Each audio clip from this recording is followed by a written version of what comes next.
I actually think he's better than Michael Jordan at his best. First name in the top 10, Stephen Curry, 11-time All-Star, 11-time All-NBA, 2-time league MVP, led the league in scoring. Who in here? Stream, who in here? Somebody in here already?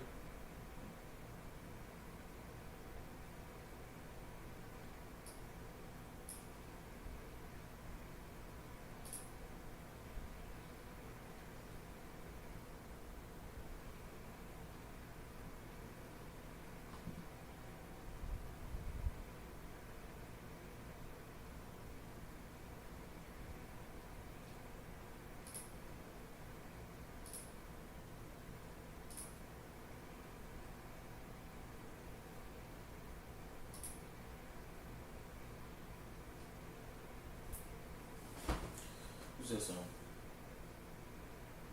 Aludin. Am I tripping? Chat?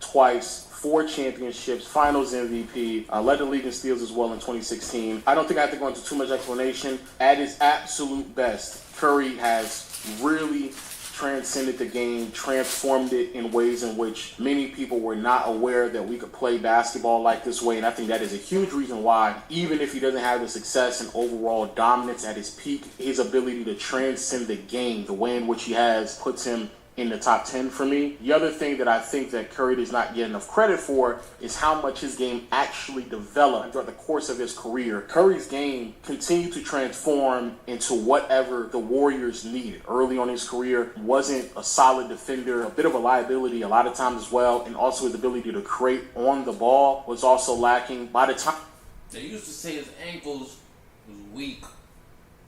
We get to 2020 when they're winning again, significantly better defender and significantly better on-ball creator as well. I think that is a true testament to your skill set, a true testament to you developing and growing as a player from 2014 all the way down to really even just this season as well. Curry's like consistently 27 points, 6.5 assists, 5 rebounds, shooting splits of 47, 42, 91, has an argument to be made that 2016 is the greatest offensive season in NBA history. Grossly underrated scorer. When we talk about best scorers in NBA history, Curry's name does not get brought up enough. It just doesn't. And I do believe Curry doesn't get enough credit for how much a lot of his value also translates to the postseason as well. He's played enough games at a high enough level to where at bare minimum, the argument for the greatest point guard of all time is a very legitimate one. The next name on the list is Magic Johnson. I have not done my due diligence to watch as extensive footage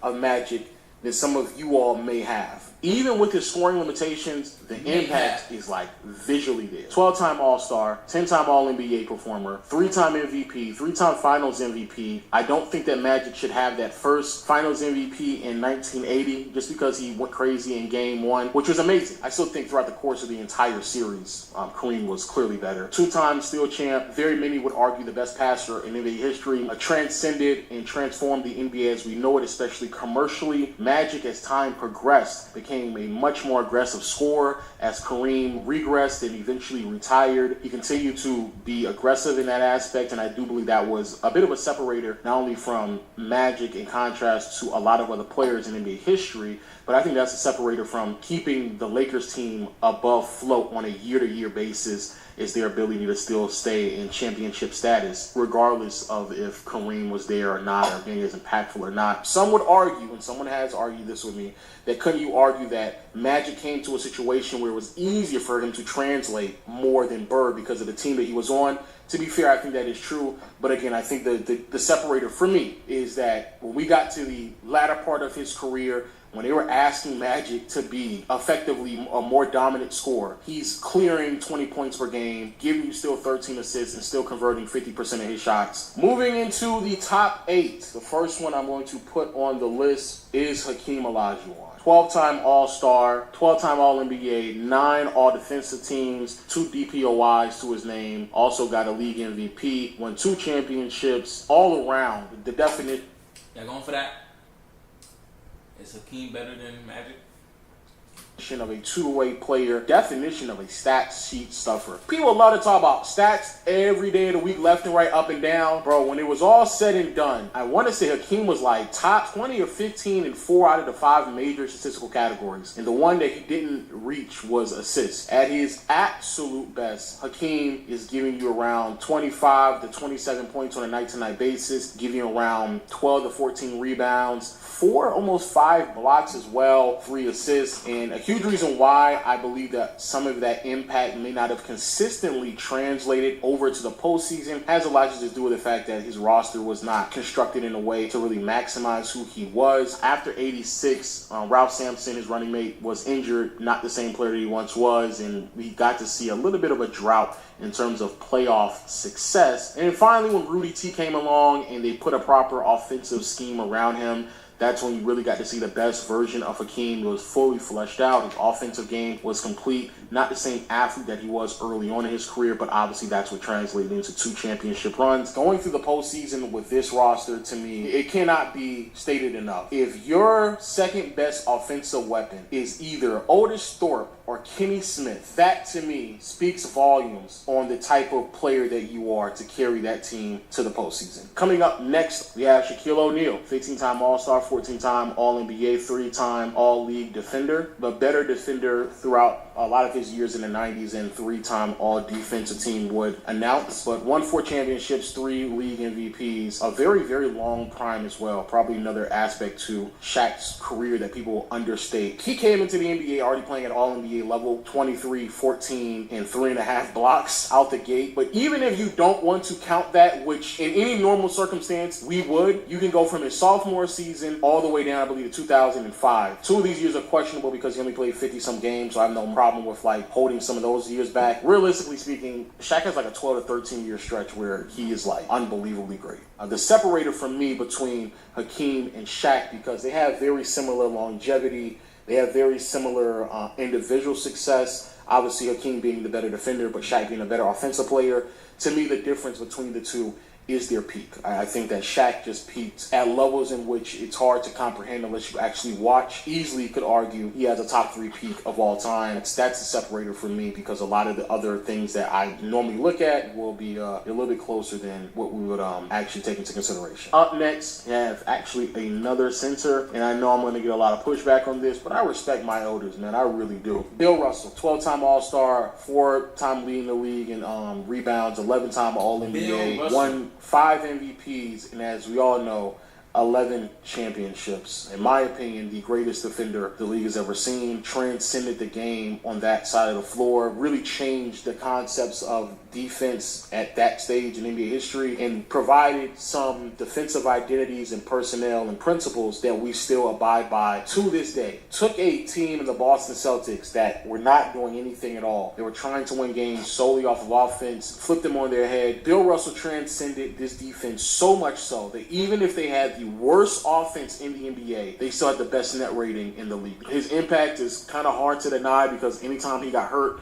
or wasn't able to fully play 100%, the team just did not see anywhere near close to the same level of success. And like I highlighted with Jerry West and Elgin Baylor, at that point in time in NBA history, a lot of offense was being funneled into the lane. However, if you had a jump shot, you could really kill a lot of teams back then, because there weren't that many bigs that were willing to step out, even if they had the ability to do so.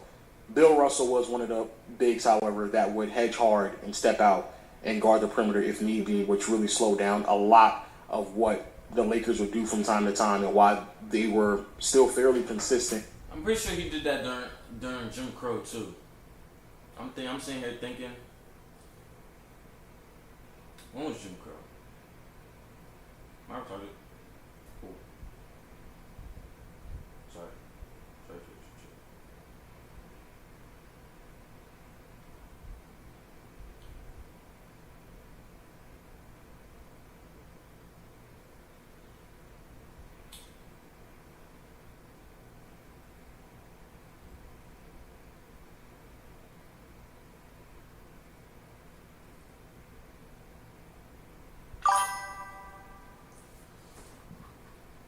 Who in here? I keep hearing somebody keep texting. I think that's the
chat. I'm trying to add chat. What do I do this?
fault, chat. My fault, chat.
sponsor, big sponsor, big sponsor.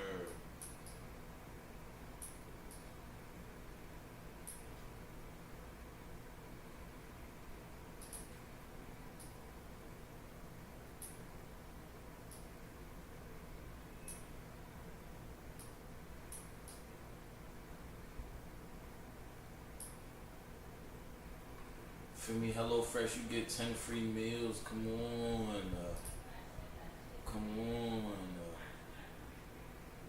HelloFresh, you get 10 free meals. Click my link, click my link. Click my link.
My fault, y'all. You got it for me. Promo.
if I did it to you, tell me how would you feel? This game's so difficult, baby. I'm missing you. Give me my all. Let me show you the prayer. Stuck in the past, man.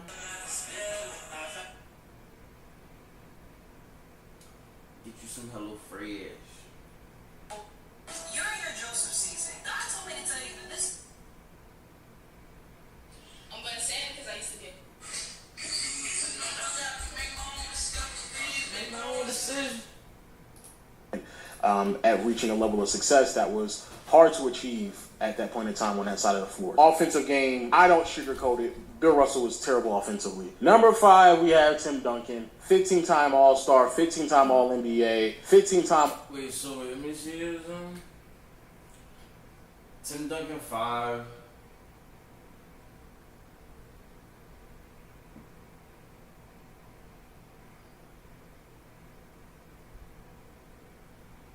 It's gonna be MJ, LeBron. Oh, Kareem, Kobe. Okay.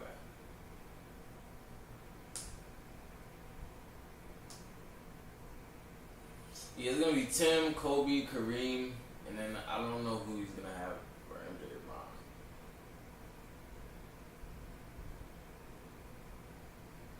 LeBron. We have Tim Duncan, 15-time All-Star, 15-time All-NBA, 15-time All-League defender, and that is the most All-Star, 15-time, it was terrible offensively. Number 5, we have Tim Duncan, 15-time All-Star, 15-time All-NBA, 15-time All-League defender, and that is the most in NBA history. 5-time champion, 3-time Finals MVP, 2-time MVP, and was an MVP candidate, I believe, from his rookie season. Yeah, from his rookie season all the way up until 2007. Insane level impact coming out of the gate. And unlike popular belief, I am not someone who will sit here, brag about Manu Ginobili and Tony Parker as teammates when everybody else on this list are playing with better players. From 98 to 2007, Tim Duncan was in conversations consistently of being a top 3 to 4 player in the league, depending on who you may have favored one year or the next. And was on rosters, in my opinion, that really were not maximizing him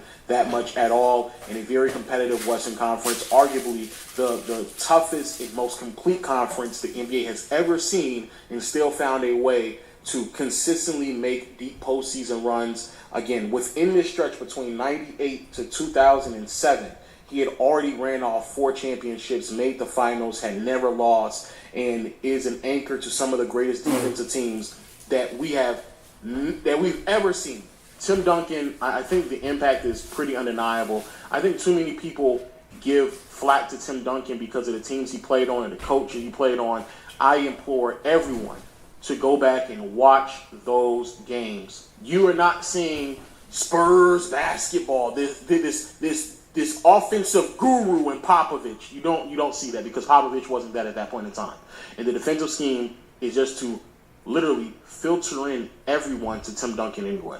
If Tim Duncan was a better offensive player, I would damn near argue he'd be top 3 in my opinion.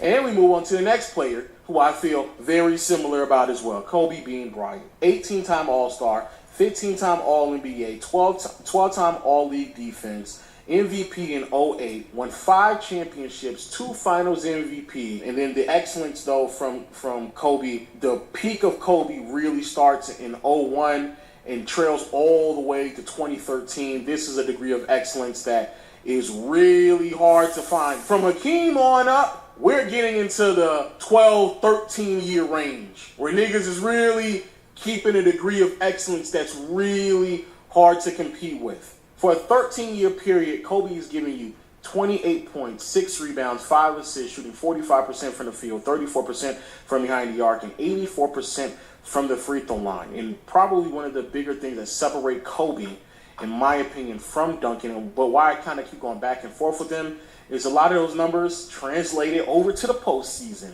every single year. And did this once more in a very competitive Western Conference, probably the most complete Western Conference or complete conference we've ever seen.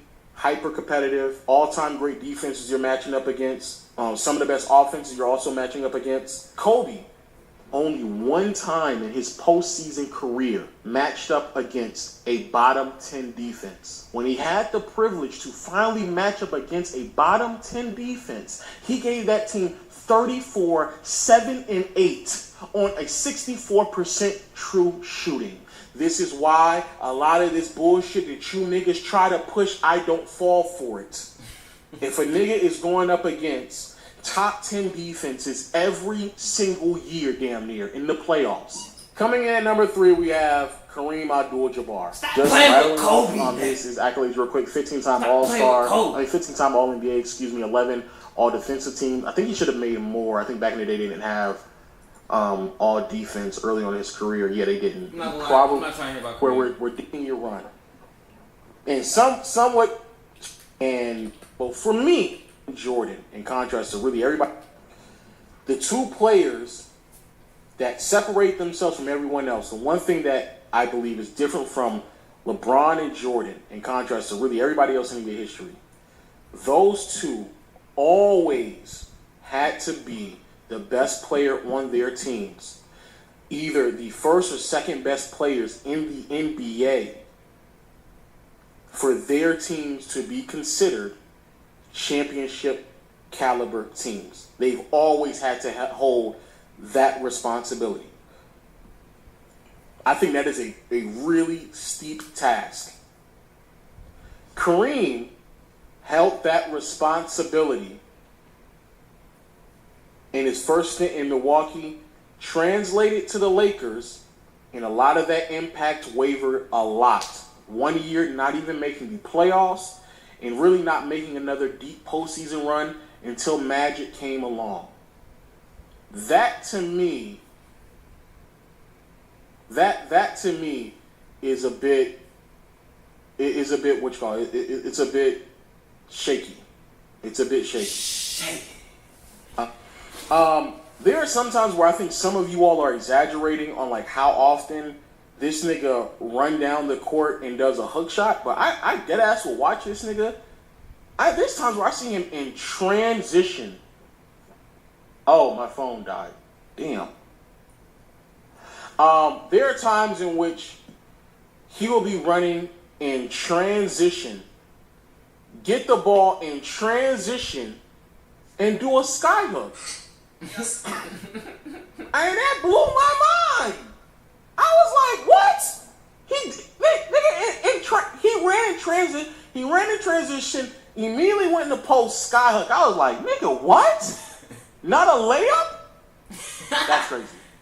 That's crazy. A transition sky hook is actually some of the most ridiculous shit ever. Coming in number 2. This is where your list just officially makes... It just makes no sense. Because what you're telling me is you rather have the 11 years of Mike over like... to say, bro, he was just, Lo was talking all this crap about, if you really getting into niggas, you know what I'm saying, 12, 13-year runs, you know what I'm saying? If we're talking about runs, we're talking about this nigga's the greatest. Yo, it was a point in time. It was a point in time, bro. Bro, you just knew, bro. It was either going to be whatever team from the West and LeBron.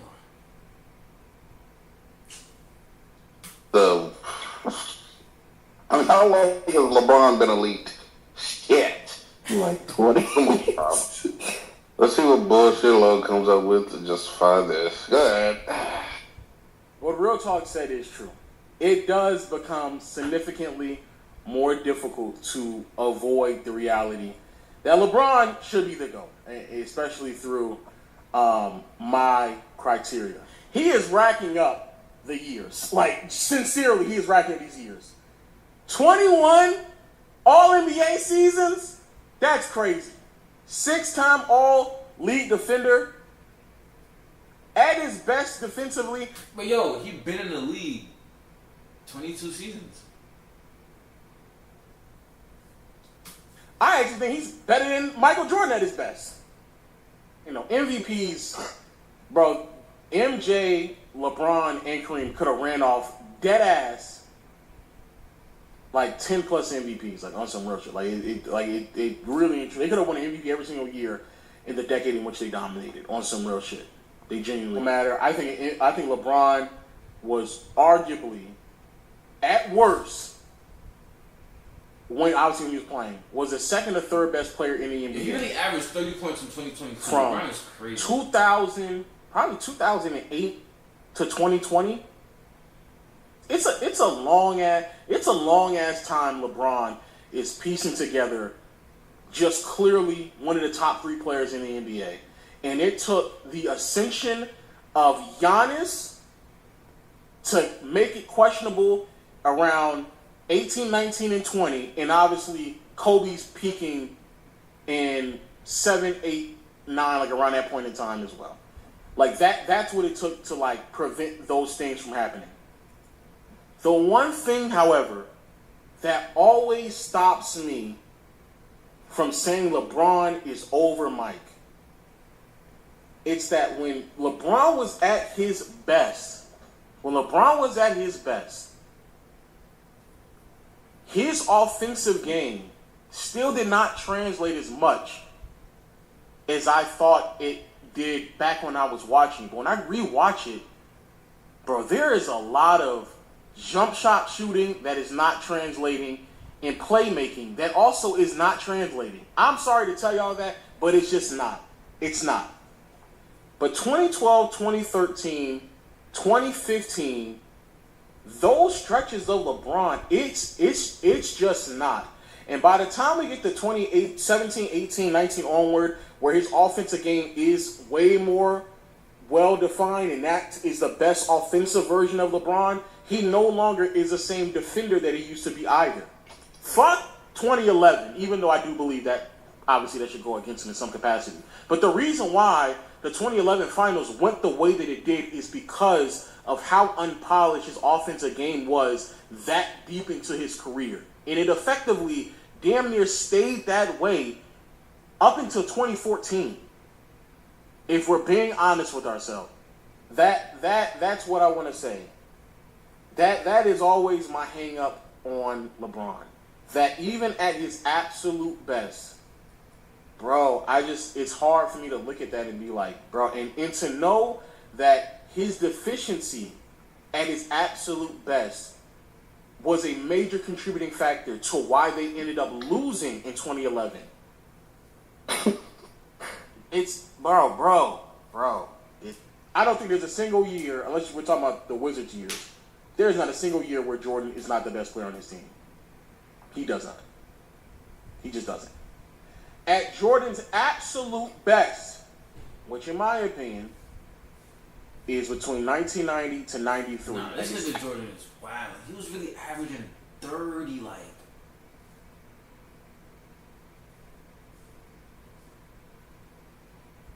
Busting butt. Absolute best. But look, us.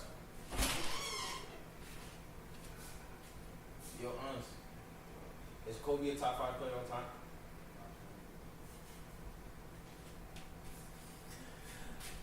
He said not. Bro. Damn,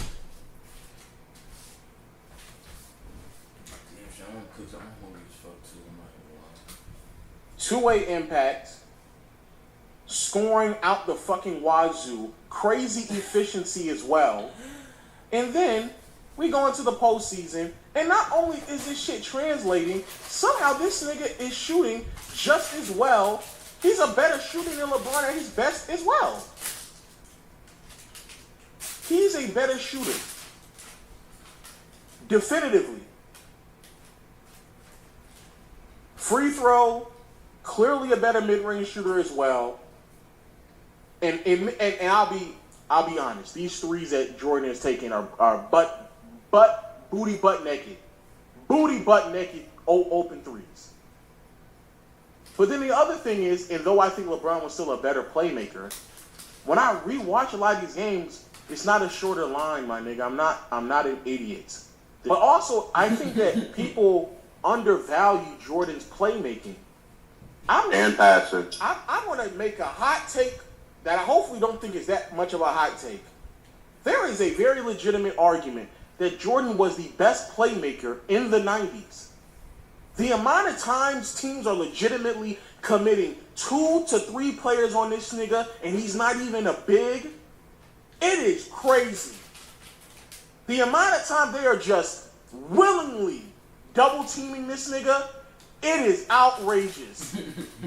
I'm looking at some of these postseason runs in the finals as well. Bro, we're in like the first and second possession and they're already doubling this nigga in the entire series. Not the first or second possession as we go 3 or 4 games into the series. Now we're trying something different after we got torched. No, we're talking about the first or second possession in a series, and they're already double teaming him. Go back and look at the 96 finals. The first time this nigga touches the ball, they are double teaming him. Okay, we got to talk about the Golden State Warriors because they have made a mass.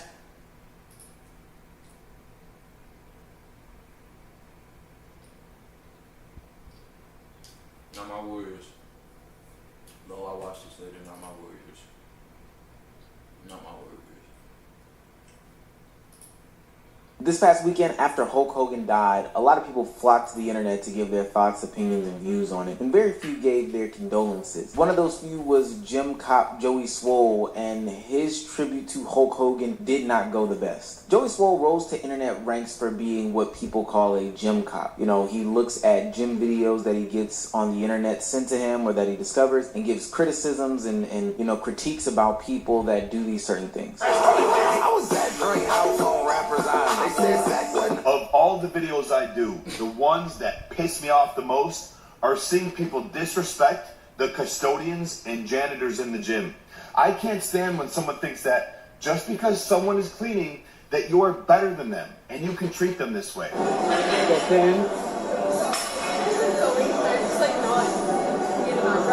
Oh yeah, you're fine. I have got a doozy of an update from the video last night where this woman gets upset with another woman, calls her a Karen, all because she asked her politely not to film her in the gym. Now, was she accountable, realizing that what she did was wrong? And if somebody asks you not to film them, you should respect that. No, of course not. Instead, she sent me a cease and desist and threatened to sue me. Most people love and respect Joey Swole for a plethora of reasons, but mostly because he is holding people accountable for their actions. You know, the word that the internet loves to just throw around left, right, and sideways. A lot of the content is good-hearted in nature. I mean, there are people who are self-centered and, are egotistical. They go to the gym and they have different complaints, etc., etc. So Joey Swole just calls them out. But the key thing here is that he is supposed to be Mr. Accountable for your actions. Which brings us to the reason why everybody's calling him a hypocrite and a loser on the internet. Hulk Hogan's death and his actions while he was living. Hulk Hogan's death gets even crazier when you realize he passed away today, which is the 10-year anniversary when he made those racist remarks. On July 24, 2015, that's when the New York Times made the article of him apologizing for his comment. And during this time, this is when he lost his WWE contract. That's when he lost the Legends deal. WWE had kind of put him on the blacklisted block list. Now, of course, over the years, WWE was trying to mend that relationship, but it just never really hit the same. And, if you're not a wrestling fan, you probably don't know this, but on Hulk Hogan's last appearance in the WWE, which was actually this year, not too long ago, he was booed. Back in 2012, there was a tape featuring Hulk Hogan that was captured in 2007, which featured him saying a bunch of slurs, a bunch of racial epithets, just some of the most vile things about black people. And granted, this tape should not have gotten leaked, so,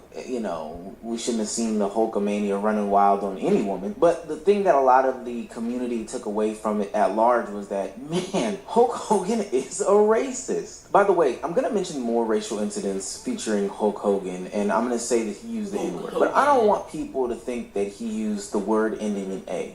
I'm black, I can say it. He didn't say the word nigga. I put the H on it to emphasize it's nigga. He used the ER, the strong ER. What he said was something along the lines of, I'd rather if she was going to fuck some N-word, I'd rather have her marry an 8-foot tall N-word worth $100 million. Like a basketball player. I guess we're all a little fucking racist. fucking N-word. No, that's not me putting any sauce on it. That's actually what Hulk Hogan said. Now, when that incident happened, the WWE scrubbed every reference of Hulk Hogan. His career was marred. And again, I wish that was the only one, but there was more. There was also some 2008 comments from a call between Hulk Hogan and his son Nick, where he was serving time for a car crash that left his friend permanently disabled. In that phone call, Hulk Hogan used the N-word more and more stereotypical words about other races. He'd apologized for those incidents and said that he's not racist, it's just that he's a product of his environment. And there's a lot of stories and details about other things that Hulk Hogan has done in his past that were also racial or also lacking empathy or also just showing how he was a dickhead. Notably, a wrestler called the Iron Sheik has nothing positive to say about him while he was living. And a lot of people in his death also had not very positive things to say about Hulk Hogan. Stop saying rest in peace to Hulk Hogan. His motherfucking ass was racist. I mean, if you racist, you can say rest in peace to him, but to people that ain't racist, fuck him because he was racist as fuck. Now, during the times of somebody passing away, we usually give a moment of silence. But for Hulk Hogan, let's give a moment of very loud noise and let him rest. Not in peace, just rest. In the meantime, I hope you have a wonderful day. R.I.P. to Hulk. Listen, I'm not gonna be one of these dudes coming on here being like, oh, Hulk Hogan died. Oh, well, at the end of the day, like, y'all have to give your flowers to Hulk Hogan. No the fuck I don't, actually. What the fuck are you talking about, Kevin? I have to give my flowers to a racist, evil person because he had a good run 30 fucking years ago before I was born? Yeah, fuck no. Part of the reason why he picked up some sort of praise and recognition in the past couple years is because he came out as a MAGA guy, you know, a Donald Trump supporter. So people have picked his name back up and championed him in the more recent times. But for the most part, the overwhelming majority of people, you know, disparaged him in his death. And to be honest with you, me, rightfully so. I totally agree with him. But Joey Swole does not. Joey Swole decided to post a tribute to Hulk Hogan or a thanks to Hulk Hogan. And let me say this just first and foremost. We talk about parasocial relationships often on the internet. And I can understand, you know, feeling some sort of way when a celebrity dies. But I think that there are limits to certain things. Joey Swole isn't too old, at least I don't think so, to really have this real deep relationship with Hulk Hogan. Hell, for most of his lifetime, he was probably a heel on wrestling. But to go to the extent of dressing up as him, going to the gym, and recording yourself is a new level of dick riding. But the funniest part about this is that Joey Swole is Mr. Accountability. He should be able to recognize what the hell is going on with Hulk Hogan and understand that what he's doing is wrong, full stop, wholeheartedly. But no, he decided to put that video up and people called him out because this is very hypocritical of somebody like Joey Swole. I'm convinced that anyone that does call out content as their mainstay is because they have skeletons in their own closet that they're hiding. Because what Joey Swole has done in the last few days is just like, I thought you were a man that holds people accountable.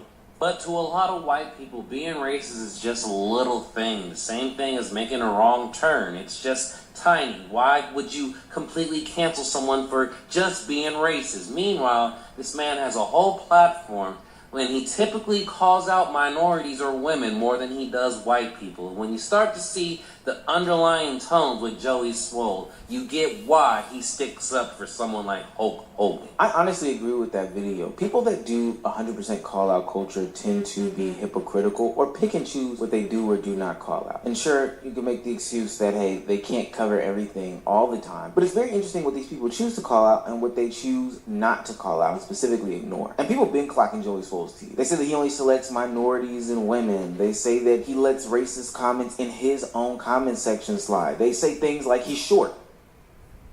That part probably doesn't have anything to do with it. But nonetheless, they've been calling him out for being somebody who is not consistent. And you would think that Joey Swole would address this and, you know, try to rectify the situation. But no, he actually doubles down on it when he goes on live on TikTok. Listen, I can post Hulk Hogan if I want to. Just because somebody makes a mistake in their life doesn't mean that they haven't done good things. I don't know what he did. And he said something 20 years ago and apologized for it.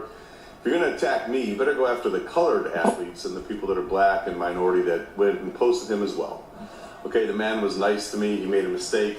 I'm not God. People make mistakes in life. If you got a problem with that, look at yourself. There's not one single person in here that hasn't made a mistake in their life. So if you got a problem with that, then just leave or you'll be blocked.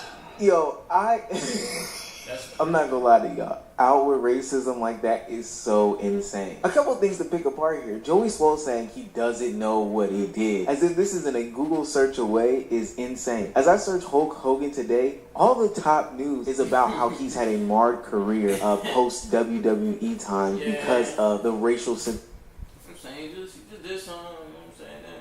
He changed, guys. He said sorry. He said sorry. Does that not mean anything? Sheesh.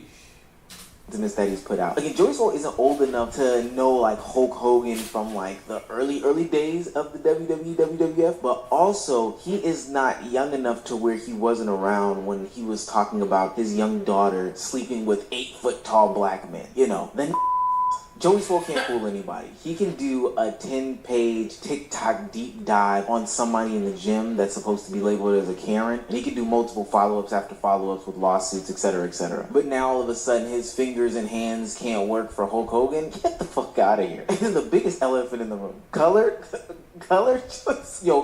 is the most insane thing in the world. But even more importantly, Joey Swole says, if you're gonna get after me, go after those other colored athletes that are praising him too. Yeah, you and RG3 can get the fuck out of here. All of y'all are stupid. But the difference is that these colored athletes don't make content around holding people accountable for their actions or mishaps or racial remarks in the gym. That's you. You are Mr. Accountability. You are gym police. So why can't you hold Hulk Hogan accountable here? Mind you, we're not talking about somebody who was 16, 15, 14, born in the 30s that was making these comments. Maybe you give Hulk Hogan a pass there. I don't know. Hulk Hogan was 60 years old saying these things. Like, there's no real excuse for that. And Joey Swole has to be a late 30s, 40-year-old man saying the word colored. What? That's the first words that come... That's what your mind goes to? Oh my gosh, are you racist? Colored at that age is mad intentional. Joey Swole did not grow up in an era in which that word was acceptable at all. I mentioned earlier that people had issue with how Joey Swole deals with situations in his comment section. The reason that this is basically the nail in the coffin is because people was already questioning why Joey Swole never addressed racist comments. Anytime he posted a video where the bad gym person was black, all the comments were racist. All the top comments were racist. Even if he accidentally opened the comment section, he would see the racism in the comments, but he never addressed it. These are the comments with the most likes. This is his community. You have to address the bad things your community do, or you're just as bad as them. But Don with the Madness, I'm here to tell you that Joey Swole has taken to the comment section, but to defend his name, not to, disparage any racist remarks being put there. So what's crazy is that, like, on one of my old accounts on here, I made a video about Joey Swole, and I can't find it now. I wish I had it. I gotta look for it. Hopefully it's still on my phone. But everybody's talking about him now, and I'm happy that you're finding out that he's a racist piece of crap. And this is what he just said on the video I was watching, that he said in his live stream. Colored? Colored is so cool. I don't block people my moderator was blocking, not me. Okay. Your moderators are a reflection of you, right? You're the one who has the large platform. So typically, which I can only assume with a platform as large as yours, you give them instructions. And if they are blocking content creators who are saying, hey, you said something racist, and their first instinct is to block, that's because you said it that way. That was your parameters. You're not going to convince me anything else. And the simple fact that you now want to hop on my page and say, oh, you're not black now. Like, be so for real. You're all about accountability. And in this moment, when it's time to take accountability, you want to brush it off. Well, this minority said people of color. There's a difference. There's a difference from being called colored and people of color. Mr. Joey Swole, the Gym Cop Accountability Act is done. You can't even hold yourself accountable. You're going back and forth with people in their comments, placing blame on everyone else. Well, I heard somebody say this, or I heard somebody do that, or it was my moderators that do this, that, and the third. So, of course, I wouldn't expect you to hold Hulk Hogan accountable. But how can I take you seriously when I'm supposed to watch a video of you holding somebody in the gym accountable when you can't even be consistent across the platforms? Hell, even with yourself. It's just so weird, but also funny at the same time when people show their true colors across the internet. I would be more happy if Joey Swole just doubled down in some some of the things that he did. You know, he puts his Hulk Hogan thing out, doesn't say anything behind it, or he just shuts the fuck up about any of this stuff. I don't really know. But then to go in the TikTok live and then in the comment section have his moderators block and ban people and make up bullshit like he's doing in these comment sections just really shows me that he is not about anything that he says. He's just doing those things to drive clicks and views. And he knows that, you know, getting on black women or other minorities or whatever the case may be is the way to drive views. So now you just opened up Pandora's box and you've given people the opportunity to put together a puzzle for you. Now look, I'm not going to say you're racist. I've been not watching your content, so I don't know nothing about that shit. But if everything they're saying about you is true, then I'm 100% going to double down and agree with them. Hell, off the strength of saying colored alone in 2025. You're done. Yeah, Colored is crazy, bro. And I thought he was a cool dude. Damn, Joey Swole.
Welcome back to New Rockstars. I'm Eric Voss, and Superman's most important Easter egg was the mural art that James Gunn snuck into the background of the Hall of Justice that he said detailed the history of the DC Universe on Earth. And I promised that I would break this down once James Gunn released the full images, like he said he would, and hot damn, he did just that on Friday. Sorry, it took me the weekend to get to this. I've been at San Diego Comic-Con, where I learned some further context about the DCU from James Gunn's Peacemaker panel. So in this video, I'm going to explain who all these heroes are to understand the broader history of James Gunn's DCU that is about to be a very important part of our nerd lives. And it's not just a list of character names, it's really just like the context of what this mural is and what it means to the characters in this movie in particular. And please consider supporting New Rockstars by checking out our merch store, NerdRiot.shop, where we have some cool Superman-inspired designs like this Doghouse of Solitude shirt. Okay, so this mural has two parts which adorn the two sides of the Hall of Justice. In the film, the hall is still under construction by Maxwell Lord, who runs the Justice Gang. The mural covers a real-life mural in Cincinnati's Union Terminal, where this scene was shot because originally the whole Hall of Justice design was based on the structure. The real mural shows the history of the city and a kind of Pawnee, Indiana from Parks and Rec style mural, and that totally inspired Gunn to pick the heroes that he did for this mural. In general, the heroes we see represent a broad range of time periods throughout the history of the DC Universe, but we assumed a lot of them would be representing the Golden Age, the original Justice Society from the 1940s and 1950s, when the DC pantheon of characters was really populated. However, I was definitely inaccurate in some of my initial assumptions that I made in my initial Easter egg breakdown. Specifically, James Gunn did not include any older eras of The Flash, Aquaman, or Wonder Woman because he wants to establish those characters as modern-day superheroes, though technically Diana and Arthur would be old enough to have existed in this past era. He just didn't want to lock any important characters down. And also, he wanted to use this mural to make an interesting statement that I'll get to at the end of this video. We know that James Gunn has a Wonder Woman script from Supergirl writer Anna Nogueira that is being fast-tracked, that he feels very confident in, and I just don't think he wants this mural to box in that story in any way. The Flash and Aquaman, meanwhile, James Gunn has said, will not have any movies developed for them in the next 2 years. So let's start on the left side. Starting from the left, that is Sister Symmetry. This is specifically the Nimue Enwudu. She's a powerful sorceress and a founding member of the Justice League Dark, and she's gone by names such as Sister Symmetry, also Madame Xanadu. Justice League Dark was a branch of the JLA who dealt with supernatural threats. She's similar to Dr. Fate in a way because she wears the cloak of Syra, and Syra is an entity called Lord of Order, similar to Nabu for Dr. Fate. Next is Silent Knight, aka Brian Kent, one of the few that I did get correct before. He's from the 6th century, and it was later established that he was actually one of the past lives of Hawkman Carter Hall. Next, this is Exoristos. She's an exiled Amazonian from Themyscira who wanders the earth for thousands of years, introduced in Demon Knights #1 in 2011. Yeah, not all these characters were introduced in the Golden Age, therefore, but at this part of the mural, they're all ones who were implied to have been around for many years. Exoristos, though, is an interesting inclusion because this makes 2 exiled Themyscirans after Cersei in the DCU, and I wonder if we're going to get their story in Anna Nogueira's Wonder Woman movie. Next is Black Pirate, aka John Ballard, from Action Comics #23 in 1940. He was a 16th century English privateer / pirate who was captured and hanged in a port town that would later become Opal City, cursing this city and living on as a restless spirit. Next is Miss Liberty, aka Bess Lynn, introduced in 1962, but she was a Revolutionary War hero from 1776, involved in a plot with the Liberty Bell, who is actually believed to be an ancestor of World War II hero Liberty Bell, who appears on the other side of the mural. Next is, I think, my favorite part of this mural. I thought this was Flash, but it is not. This is Whip Whirlwind. That's a 19th century alias of Max Mercury, and I love this because on the other side of the mural, we see the Maxwell Kandrel era of Max Mercury. Max Mercury is like a speedster who's kind of in the orbit of the Flash character, but he's a guy who tries to join the Speed Force, but is always unable to because he sucks, and he's like constantly stumbling, and he ends up in different time periods. Like he's originally from the 1700s, but he has popped up in the 1860s, in the 1910s, in the 1940s, and then the 1980s. Comic writer Mark Waid ended up retconning and combining some of the existing characters to make them all this one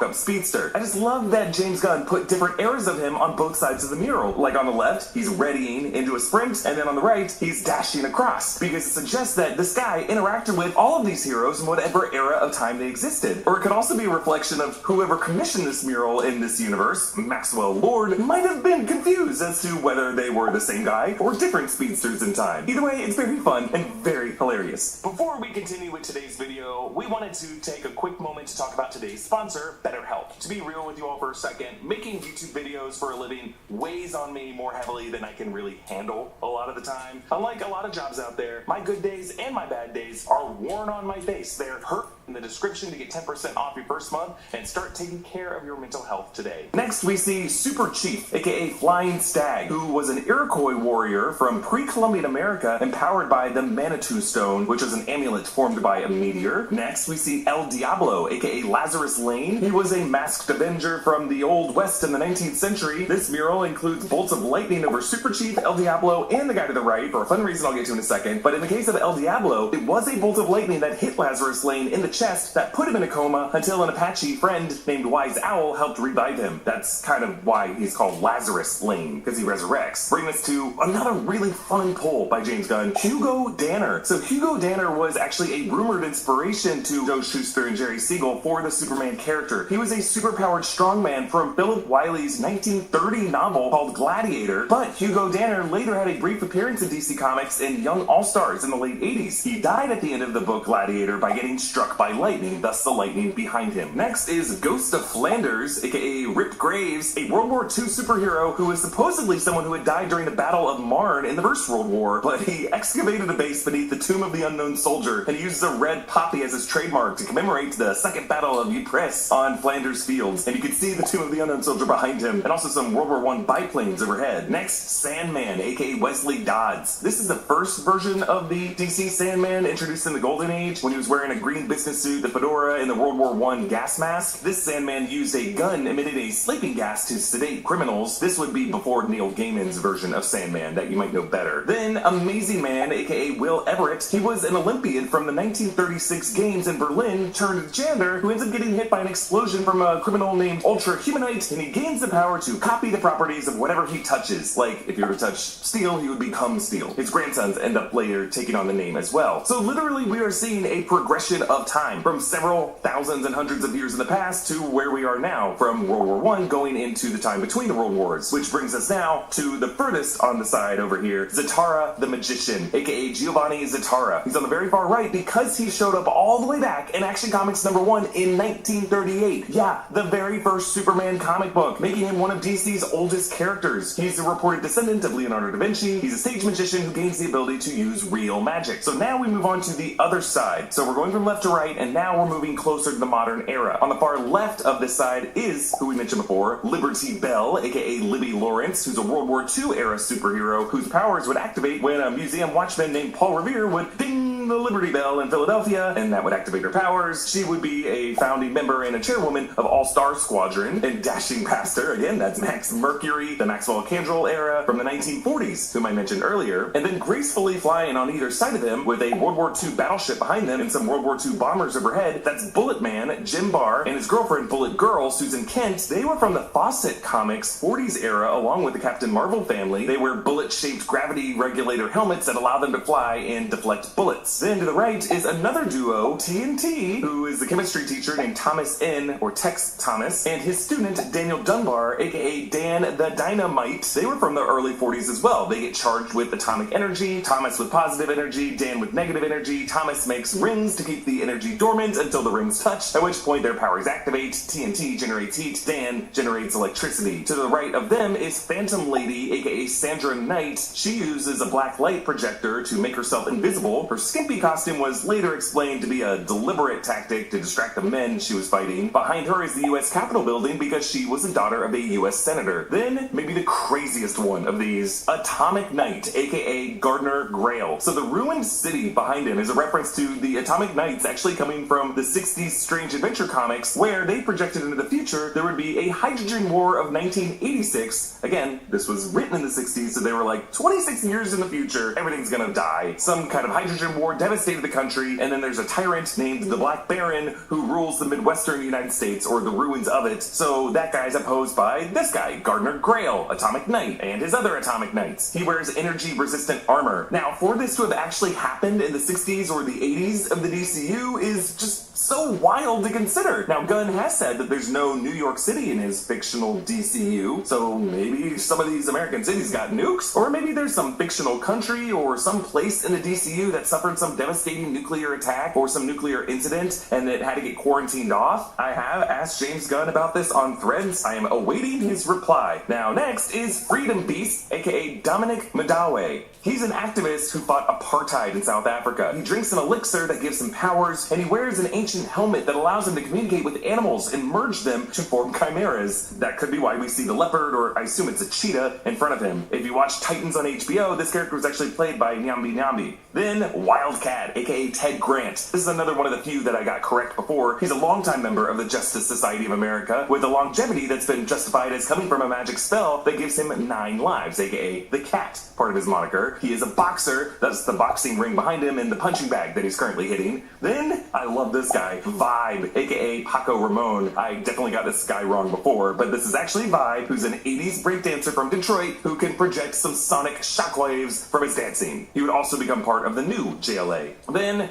Gunfire, aka Andrew Van Horn. Now we're in the early 90s, which is the unfortunate era I had to grow up with, when every comic book cover, it seemed, had like heavy tech armor and lasers from Rob Liefeld characters like Cable and Bishop. Gunfire was the DC version of this, an anti-terrorist operative who, in the Bloodlines crossover, gets attacked by an alien parasite named Venev that gives him the ability to manipulate kinetic energy, so he can charge any object via touch, causing it to emit energy and acts like a gun before it disintegrates. I mean, isn't that classic early 90s? This gun can touch anything and becomes a laser gun. Cool. Pouches, big muscles everywhere. And then lastly, on the far right, many of us had thought this was Dr. Fate, but it is not. This is actually just Maxwell Lord himself, played by James Gunn's brother Sean Gunn in the Superman film and in Peacemaker Season 2. We know it's him because he's standing in front of the Lord Tech Tower of Metropolis. That's the building where Superman saved the employees from the kaiju. Maxwell Lord is not himself a superhero, but it makes sense that because he assembled the Justice Gang and is sponsoring it and is funding the construction or maybe the restoration of the Hall of Justice, his ego is big enough to insert himself in the history of superheroes in the DC universe. So when the Superman film opens by saying that metahumans have been known to the public in the DCU for 300 years, these heroes are what he's referring to. Many of the fighters on this mural are heroes who would have a public reputation from legend or from wartime heroics that would be documented in propaganda and news. Wildcat, Vibe, and Gunfire, meanwhile, are just particularly oddball picks by James Gunn that I really love because it suggests that it's gonna be a while before characters like this appear in live action. I think he wanted to pay tribute to these flashy names who are part of this history without having to commit to establishing any lore about characters that we would be seeing soon in live action. But again, knowing that Maxwell Lord commissioned this, it's also kind of a reflection of the heroes he thinks are cool, or sexy, or woke, or whatever. And I think that's what's funniest about this, because yes, it tells us a lot about the DCU history that did actually happen in this universe, but it's also just a really fun piece of character development. Comment down below with your thoughts on this, and a special thanks to one of our YouTube members, Paolo Bianca, who supports us at the executive producer level. Follow me at EA Boss and subscribe to all the channels in the New Rock Stars Network for breakdowns and news coverage of everything you love. Thanks for watching, and I'll see you next time. Bye. America. I should like that.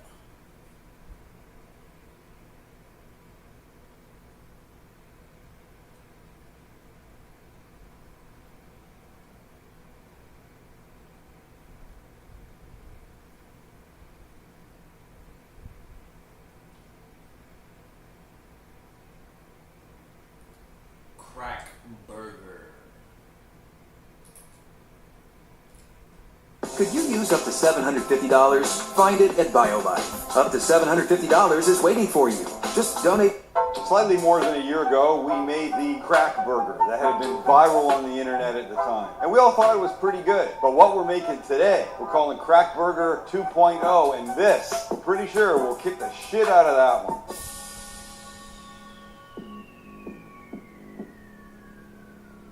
We're bringing the umami game today, ladies and gentlemen. Oh, yes, we are. We're using a bacon jam that has miso in it. It's very simple to make. We're making what we're calling dirty mayo. Hang on for that. There's a couple of smashed patties. There's a S-ton of cheese. And one of my favorite additions to any sandwich burger ever, potato chips. Oh, yes, they're going to add crunch, some salt. The whole thing is going to be fantastic. And no, we're not using a bun. We always use a bun. Why use a bun when you're doing a 2.0? This time we're using what's basically a thick brioche Texas toast. Yeah, baby. How good is this going to be? Well, wait and find out. Stay right there and just let the magic happen. We'll start with the bacon jam because it takes a minute, and that is a couple of fat slices of bacon. This, we just want diced up nice. So take your time, cut it small, and we'll continue. And once you've got it cut, if you want to go through again like this, give it one mincing, you can do that. You're not going to get it all, but if you get some pieces a little bit smaller, it's a nice combination. Next, it goes into a pan, and we started cooking. This we're just going to spread out and let it start to get a little crispy. And when it does, we'll move on from there.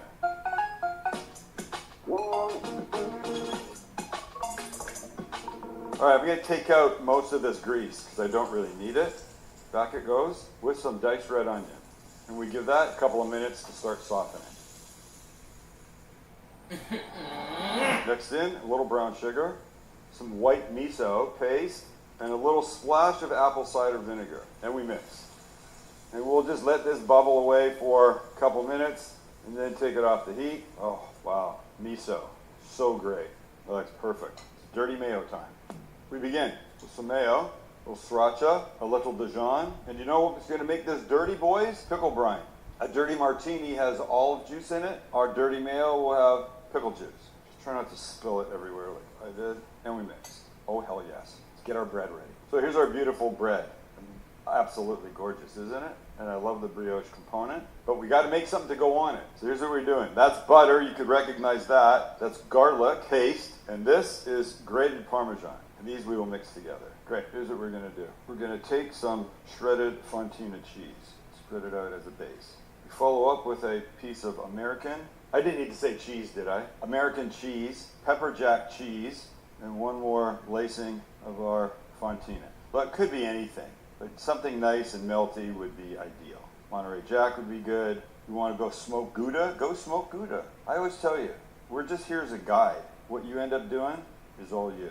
And now our other bread goes on top. Now you're saying to yourself, Sam, wait, this is a burger? How is all this going to work? What we're going to do is we're going to make this as a grilled cheese.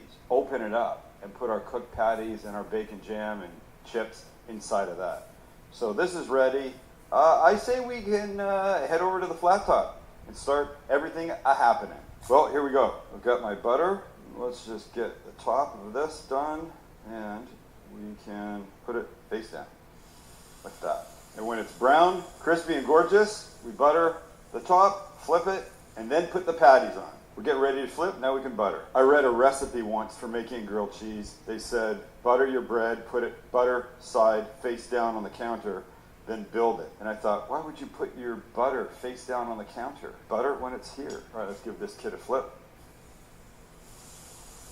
There we go. All right, it's patty time. A little oil, one ball, two ball, and down we go.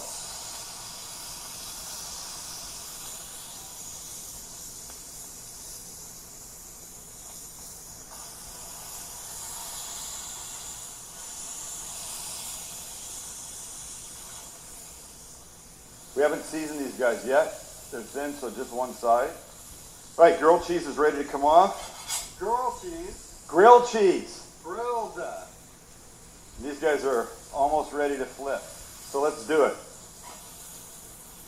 Uno, dos, and each get one of those. And as soon as those are ready, off they come and we build. And I say they're ready, so let's go. All right, ladies, it's build time. All right, here's what we do. Oh, we put this kid down, and we gently, carefully open him up. Look how beautiful that is. Is that pretty or what? I made myself a chart so that I wouldn't forget what I wanted to do. First up, we have dirty mayo on both sides. I'm going to start calling everything dirty, except I might ruin it for things that are actually dirty. Now we come along with some of this gorgeous bacon jam. Oh my gosh. Our patty. Hi, Patty. Now, remember I said chips? It's not like you're going to see them, but their presence will be felt. Another patty, bacon jam, the return, chips. And if you don't think the saltiness is going to contribute, oh, it is. Pickled jalapenos. We're almost at the top. We've got our dirty mayo, and we do this. Are we ready for the reveal? Ready. 3, 2, 1, boom. Oh, gosh. Now look, looks are one thing. And if we're only grading on looks, I'm giving it a 10. But but we know it's about the flavor. Will the miso and the bacon onion jam help elevate? Will the chips bring anything special to the party? What about that dirty mayo? Well, only one way to find out. Let's cut this biatch, shall we? And here we go. Oh, yeah. And a medium rare patty at that. That makes me happy. It's not always doable on a smash burger, but oh, damn it. All right. Goodness gracious. This is a bit bizarre. But I hope great. It's already dripping. I got trouble. The good kind of trouble.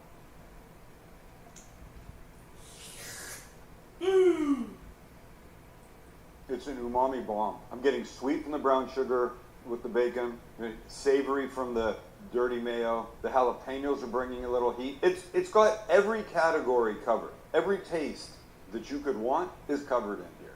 Sweet, savory, salty. It's got it all. Okay, well, Crack Burger 2.0.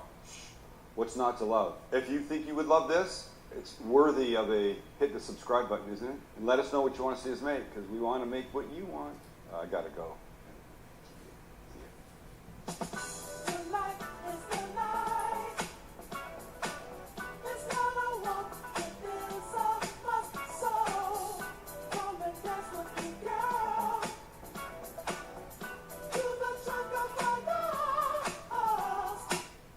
Now, come on. John, what's the Wi-Fi you're on? I'm on. Seriously, what's the Wi-Fi? That's a.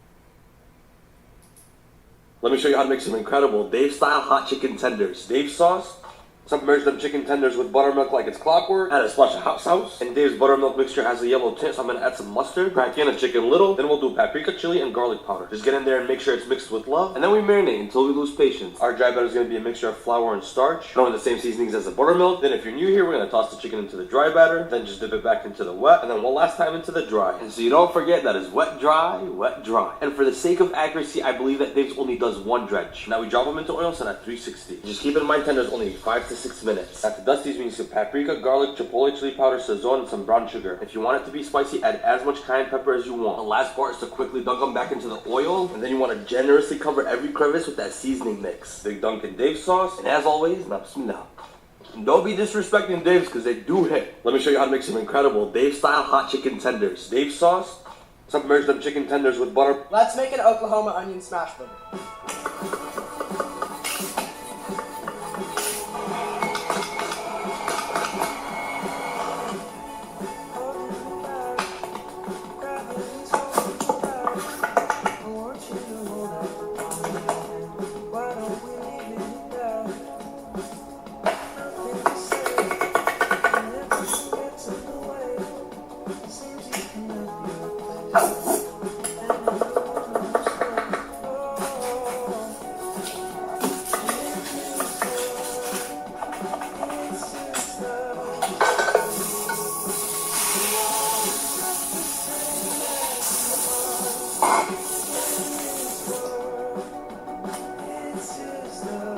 This is truly the best way to make a burger. Let's make an Oklahoma onion smash burger. If you're a guy. I don't think it's possible, Rock. You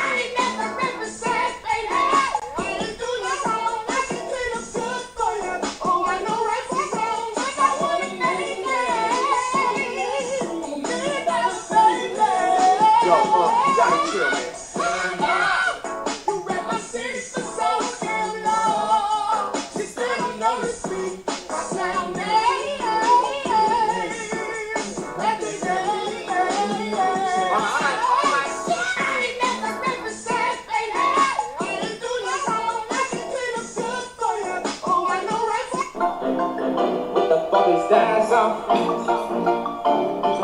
Styles on. Mad dog real nigga sat down. I got shit I never had now. I can brag now. Got my bitch a Louis bag now. She can brag now. From my bitch a Birkin bag now. She a brag now. Now I'm sitting in a club in a different bag now. Baby, when I pick it up, you gon' put that ass down. Tell them you don't give a fuck, baby, spin that ass round. Tell the DJ turn it off with the fucking.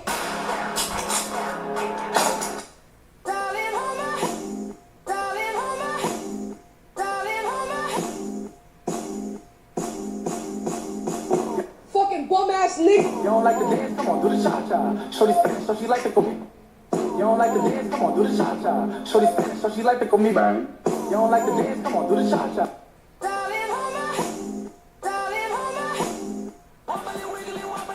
I'm gonna show you the fastest way to find a. You have to decide who lives. We are who we choose to be.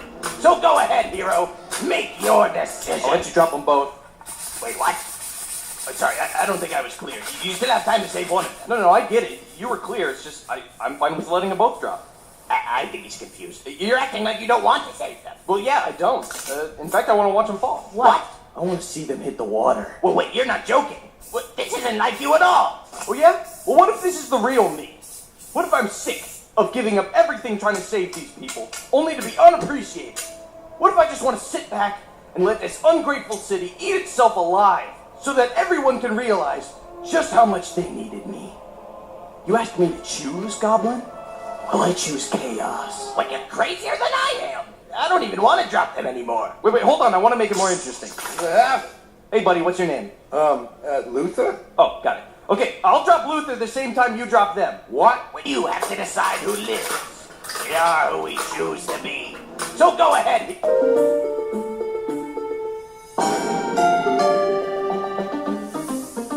Fred again, he's one of the biggest DJ. Yo, gang signs if you gang bang. I be outside with my gang.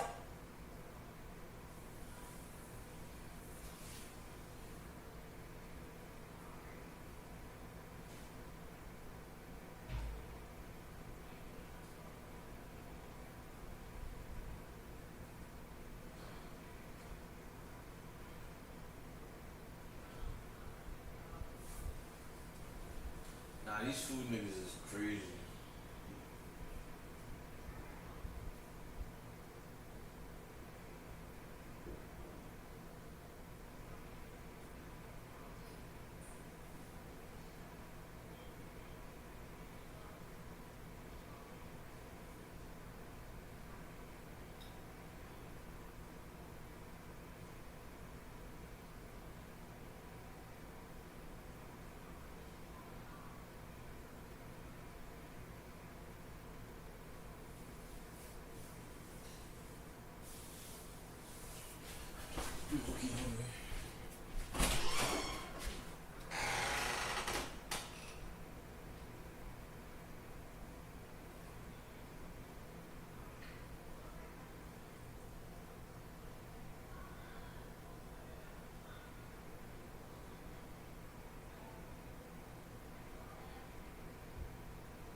see that stream.